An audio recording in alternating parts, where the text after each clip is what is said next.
So in 2, I'm setting the stage too because I'm gonna hit this with green next. So I'm pushing some of these areas a little more red where I'm gonna hit it with the green, and it's gonna make that kind of muddy, warm tone that I'm looking for like a live flesh color.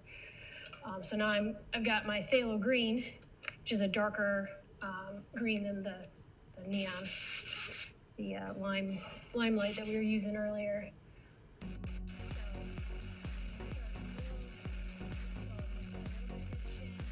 I'm gonna hit this area here, there's a bit of a shadow, so it's gonna kill that red, that orange right away, but it's gonna give me that warm, I can't keep this on. It's gonna give me that warm, muddy brown that I'm looking for.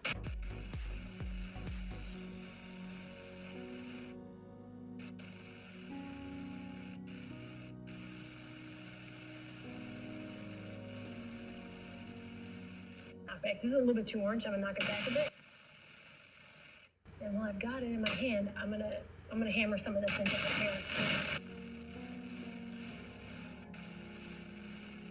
So part of what gives a painting like a uniform look is that the color, whether or not it's apparent and stuff, moves all around the piece. So if I've got green down here and I've got that same green up here, your eyes pick that up, and it makes the piece read as a whole instead of like just, you know, hair, face, lips, like that.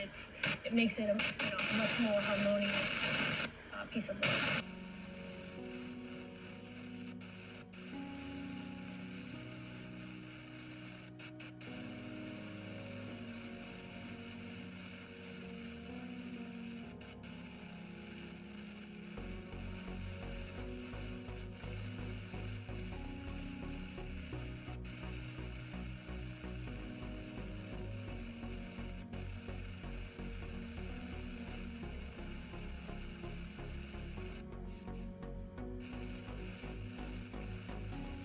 You know, I'm stepping back from this a bit and seeing how, you know, is there any areas here that stand out that are not standing out to me here? I mean, obviously, you know, I need to refine a lot, but, you know, I can tell that, like, you know, this area was too bright, so I can knock it back a bit and stuff. So I'm working, you know, holistically. It's important to step back from your work a lot and make sure that it reads from a distance the same as it is up close. It's easy to get sucked into the details and lose the overall. Her face and stuff, it needs to be a bit dark.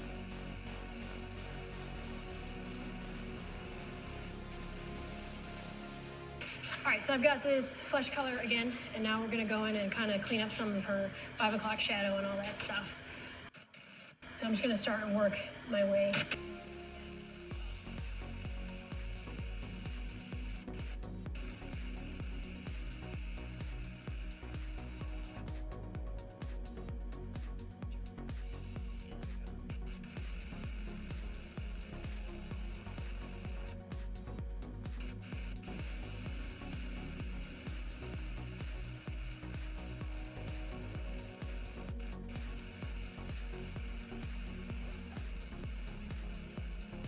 So I'm leaving this area where the highlight's really hitting her forehead.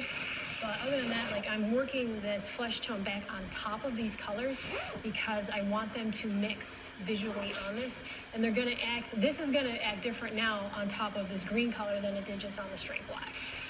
So there's gonna be, I would say I did, I don't know, maybe 5 passes or so of like the flesh color and then some colors and some flesh. And like, I'm working it up so that it's brighter, but I'm trying to control the overall like color and hue of her face while making it brighter. So, I mean, start to finish, this one took me, I think it took me like 3.5 hours to paint, and it takes me longer to paint stuff when I have to film it because I have to move out of the way. So I'm painting now like how I don't normally paint. Normally I'm like right, you know, I'm on top of something, as you know, I think anybody would be.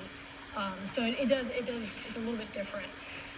But you can move very fast was my point, and that is, you know, as you start getting comfortable doing that, it's a very quick way to paint anything. I mean, even just a regular white shirt. Obviously it's a lot easier to layer the colors because they're already brighter, but.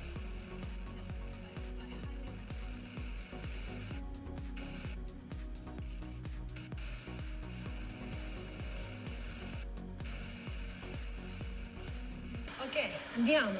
Adesso dipingo. Okay, so we are back in. So her lips are a little wonky. I fixed those off camera. So I'm going to show you. We're going to start to go into detail. So I'm going to start pushing some real like pure colors, like the blues and the violets and stuff. Right now I have this flesh again because her lips are like this salmon color.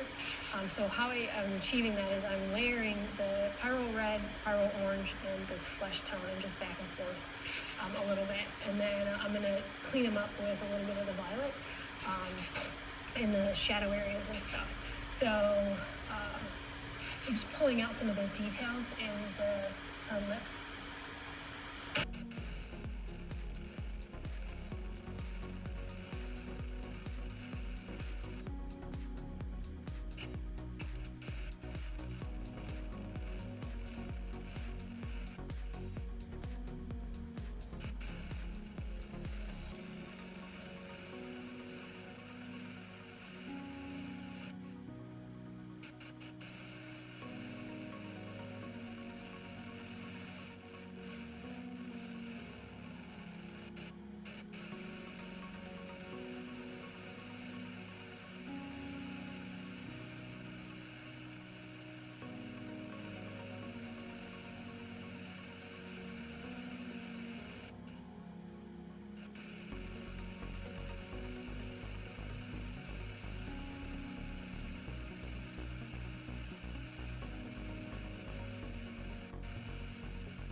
Move on. So another thing too, I get asked a lot if I prep the shirts before I paint them, as far as like using like a save tee or anything like that. I don't. This is just a straight up black cotton shirt. You can obviously use save tee, or you can hit it with some of the trans base and press it to kind of give it, like it knocks down the tooth in the shirt a bit, but it's not necessary. This stands up just fine on its own. The red.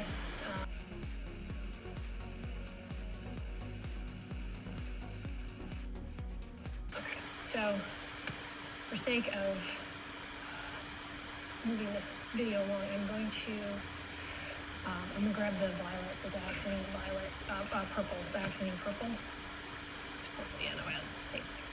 The purpley color, and I'm going to start painting in the details. So in this other one, like a lot of these, the details and stuff in her hair, her eyebrows, eyelashes, all that stuff is actually violet. And then I've layered some of the reds and stuff over to make it more of a brown color and pulled it back and forth. But I did purple because I could, honestly, just because it's fun. It still reads as black. There is some black in there and stuff, which I'll do at the very end. But it's one of those things where it's like I just really liked how it looked. It gave the painting like a real vibrant feel to it, and I got to play with some really fun colors in the shadows and stuff that maybe no one notices it, but it's all right. I'm just painting for me, so I do whatever I want. And I want to do purple, so here we go. So plus too, it does actually play off that blue really nicely.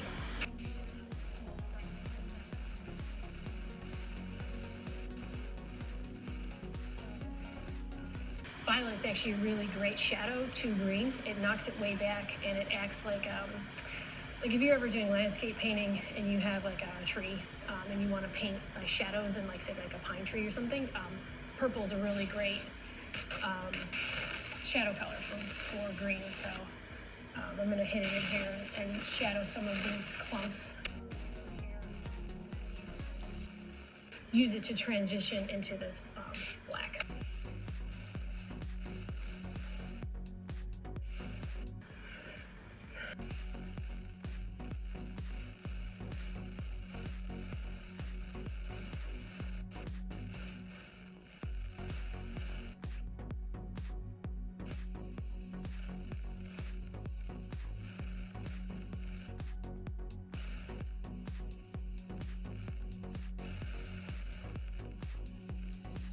So obviously I'm using pretty small strokes in here and stuff.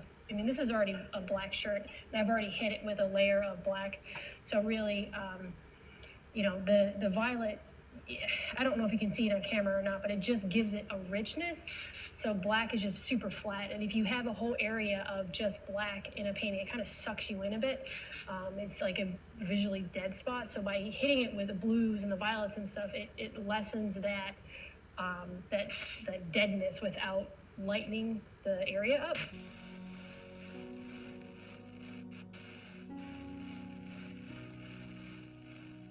And there's overspray on this and stuff, so I'm using that to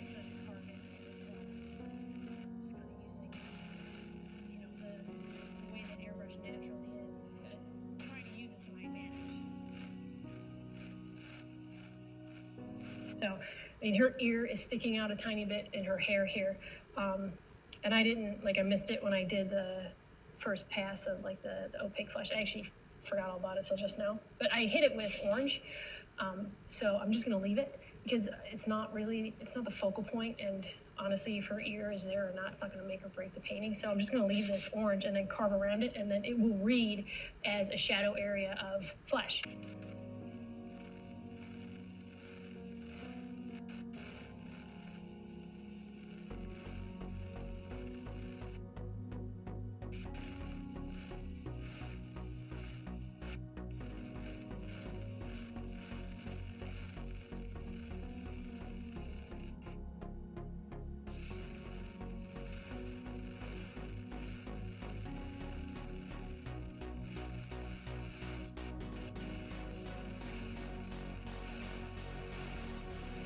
Here with the overspray from the flesh, I'm sure you can start to see a bit more of this violet coming into play.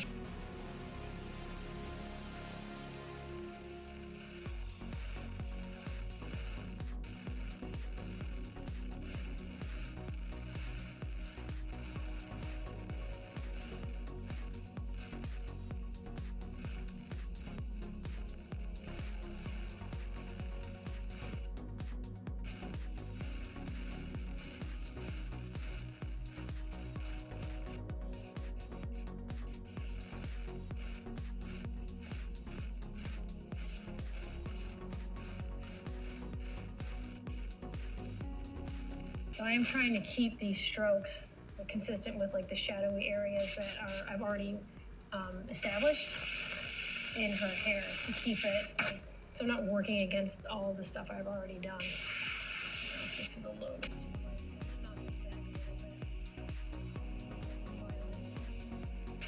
Knock back some of that green area.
I'm in the shadow area of her eye, so I'm going to darken this a bit. It's a little too dark, but I'm going to carve out the like silhouette and then hit that with the purple, and I'll probably hit it with a little bit of like red, just to give it that really rich red orange color. But it's, to me, this is too bright.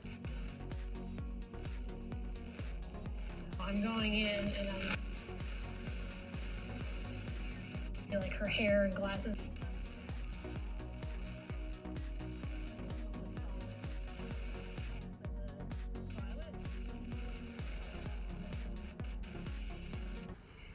She's got So a 3/4 eye. Weird. It's like a triangular shape that her eye makes.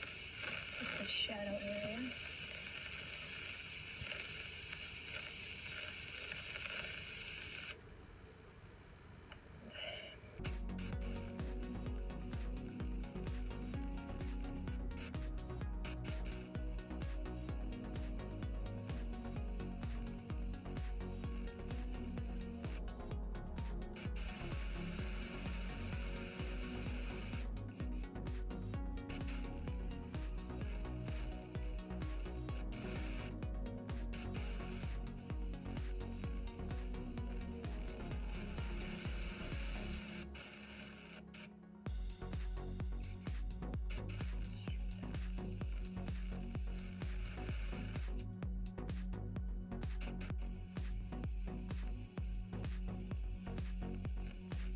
Eyebrows look like they've been like brushed up, so I'm gonna kind of a really hard angle on this side.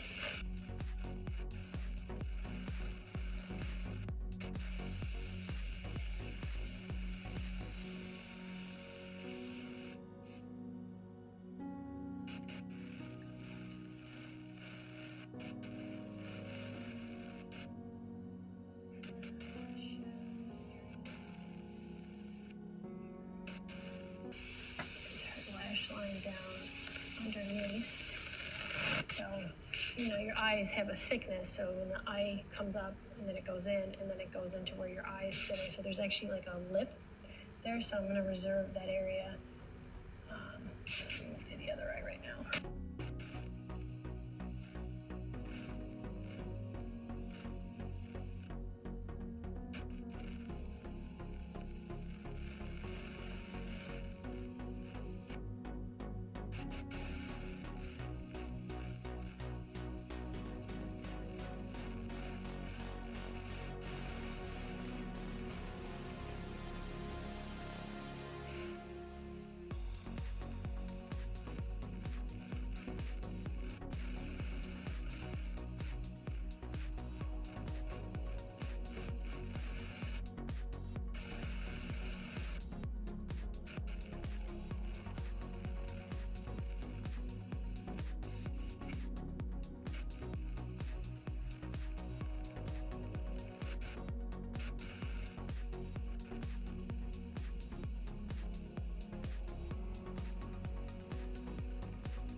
Just kidding.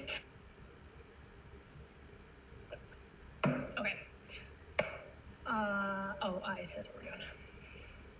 Okay, so we're gonna do her eyeballs. They're like a teal color. So I'm going to first put some of this limelight down, just a little bit.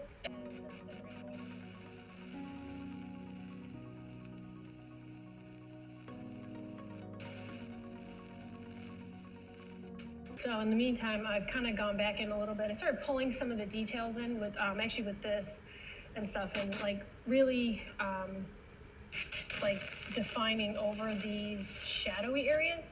And what I would do, like lastly, is like, you know, hair is, you know, no matter how manicured and stuff it is, it's, you know, it's going to be a little bit wild. So, you know, you go in and like start adding these little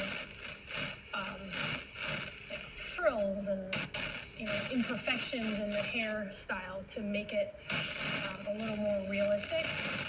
This is stuff that I, you know, start doing, you know, about now when I start tightening up everything and really start working around, you know, her bun needs a highlight, and, you know, these areas where the hair is turning, you know, gonna be, you know, here there's some shadows. We're gonna pull these forward on top. You know, her hair goes over her blouse. You get the idea. All right, so now we're gonna use some of this. God. Sorry, I keep knocking these brushes and I'm terrified they're gonna fall.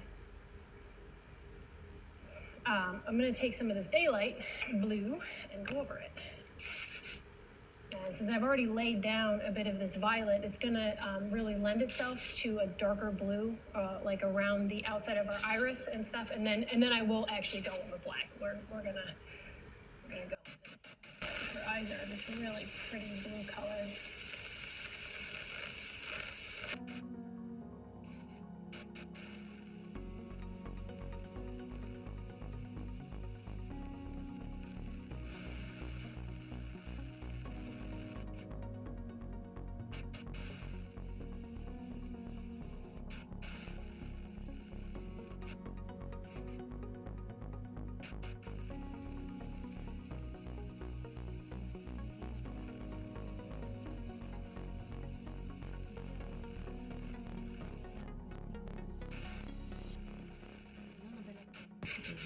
So then I'm going to go in with some of this, actually white now, and pull out some of the highlights in her eyes, and then shadow her eyes with the phthalo blue.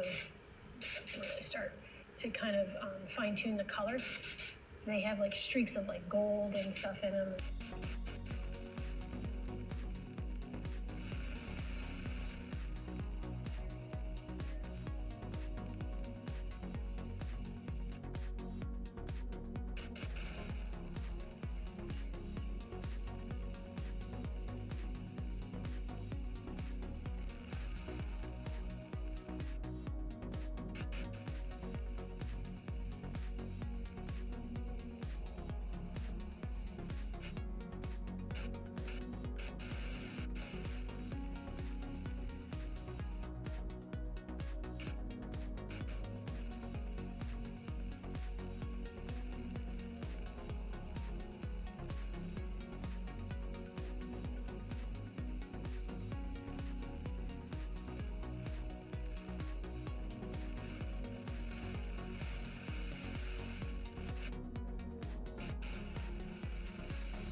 I'm knocking back a little bit of this over.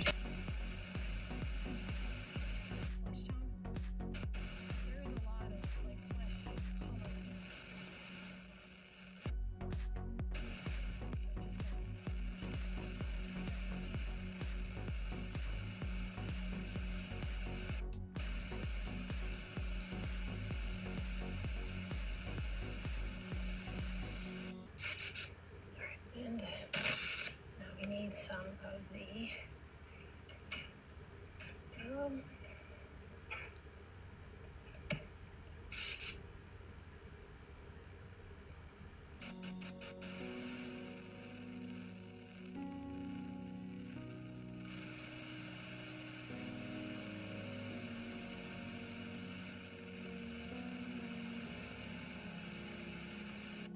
I'm actually going to knock her eyes, the actual eyeball.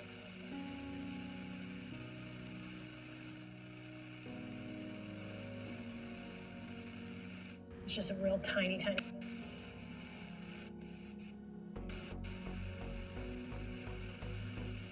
Her eye area.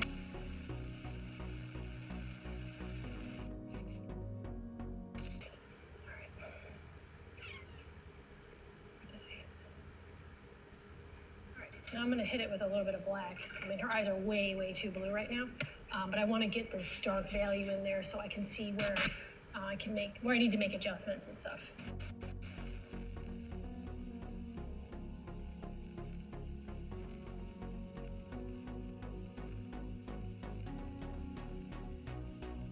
So I'm just doing the top of her eyelid.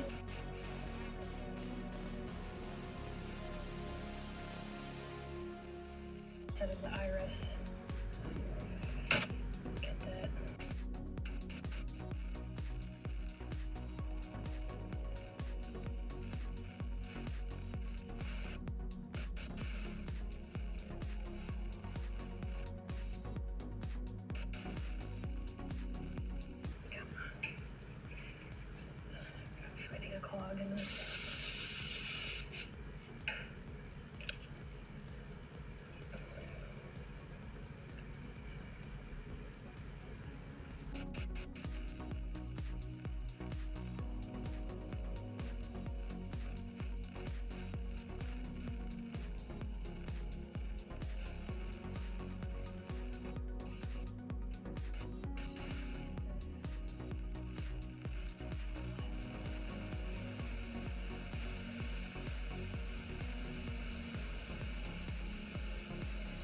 Now there's a bit of overspray from the flesh in this part of the glasses, and I'm going to leave it, even though it's not here in the photo, but the glasses are, I mean, obviously the lenses are kind of translucent, even though they're really dark, so if there's light hitting them, there's a possibility that you could see the skin through those. So I'm going to leave it, but I'm going to define some of the actual rim of the glasses a bit, and it'll give the illusion that you're seeing her cheek through those glasses.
So I'm gonna knock these back a little bit. They're way blue.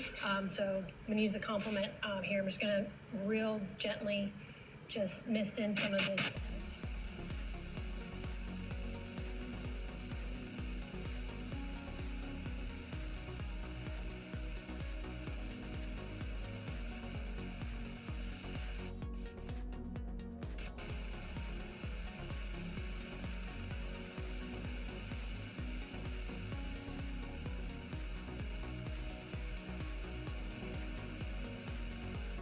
I'm gonna hit all of this with still a little.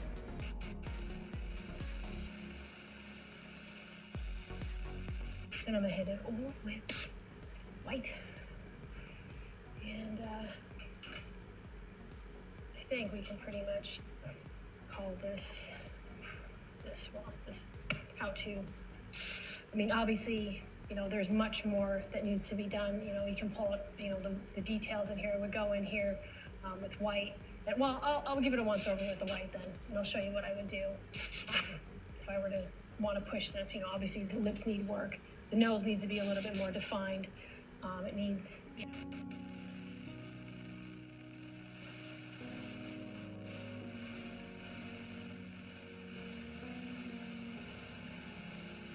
pulling those highlights forward.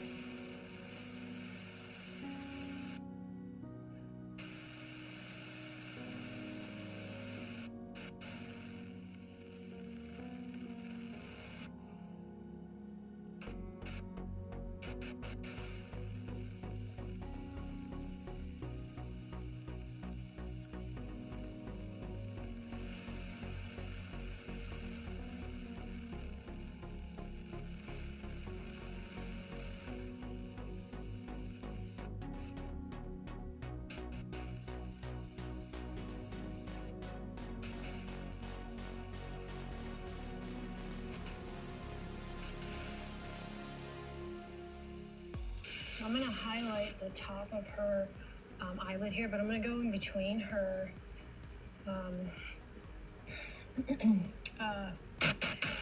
eyelashes.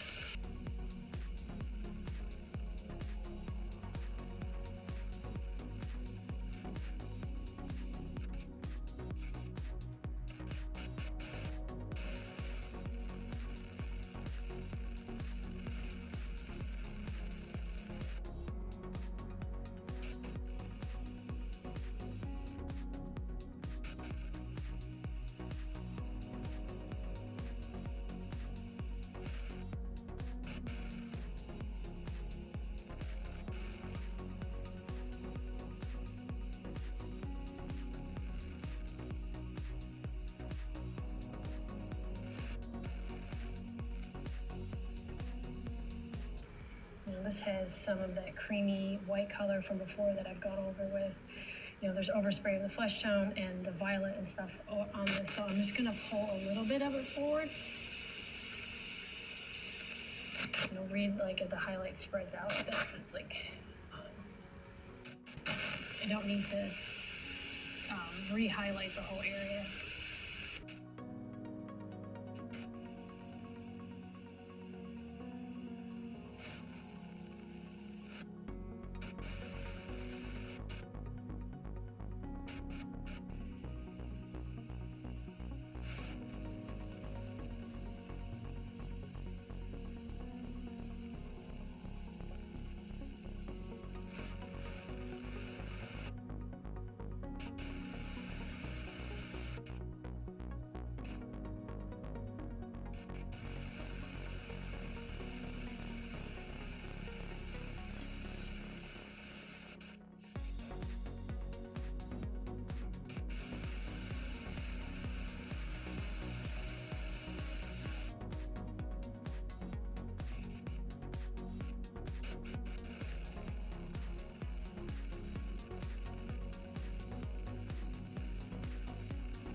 So she's got this reflected light.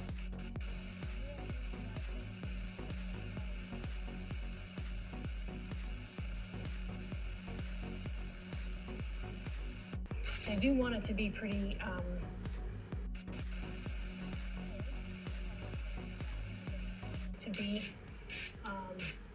the same as her skin, because it's like gives off like a greenish blue.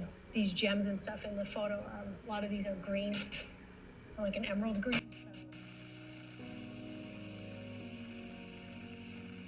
It's gonna turn the orange of her skin a bit muddy brown color.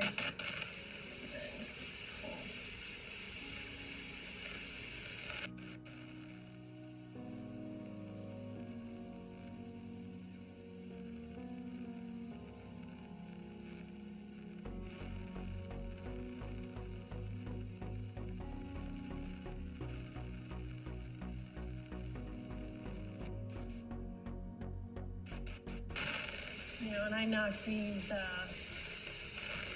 part of her earrings way back with violet and blue and stuff like that. So now I can come in and pull this forward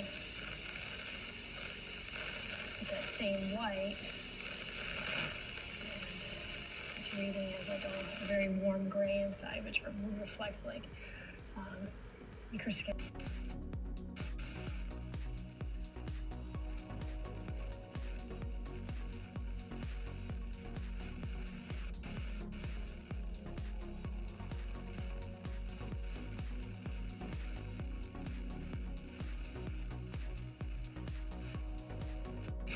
You get the idea with those. As far as her hair is concerned and stuff, like she's got some real cold light hitting like the back and like side part of her. So I'm just gonna pull this forward a little bit with some white. And then I would hit it again with either that cold yellow, probably the green, to be honest with you. Really stand off.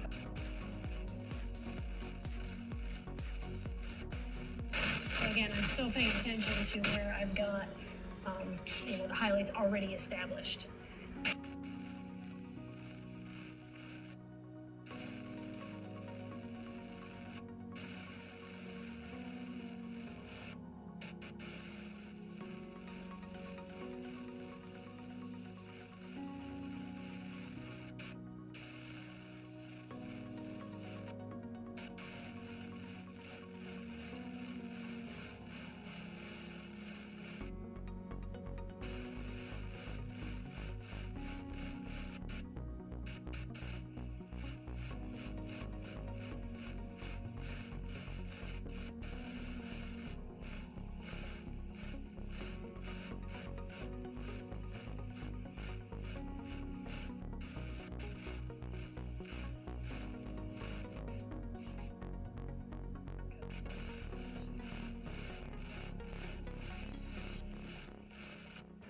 The nuts and bolts of how I would put this together. At this point in the painting, I would spend maybe another half an hour, 45 minutes, really fine tuning and really starting to pull out like the real small, get in here with the opaque blue and the opaque violet and really pull some of these darker strands forward a bit so it looks like, her hair just doesn't like disappear into the darkness. All of this, needs to be developed in this one. Her necklace and earrings and stuff like that. Her eyes, the color still needs to be adjusted, knocked back a bit. Her lips need some attention as far as they're a little too pouty. All of those would be things I would adjust going into like the home stretch of the project. But that's pretty much it. I get a lot of questions about what kind of brushes I use. So these are all Iwata HP BCSs, which are the bottom feed. They're a 0.5 nozzle. And I have one for every color, but this is what I do for a living. So the amount of product and time that I would waste switching colors out and rinsing them out, it doesn't make sense for me as someone that does this, that owns a business doing this. But for someone that's just starting, one of these and to rinse them out is, it's how I started. It's totally acceptable and fine. So I hope you guys found this enjoyable and informative. And thank you, Createx. Thank you, my cameraman, Craig. You're the best. Keep the coffee coming. And I hope to see you guys again soon with another project.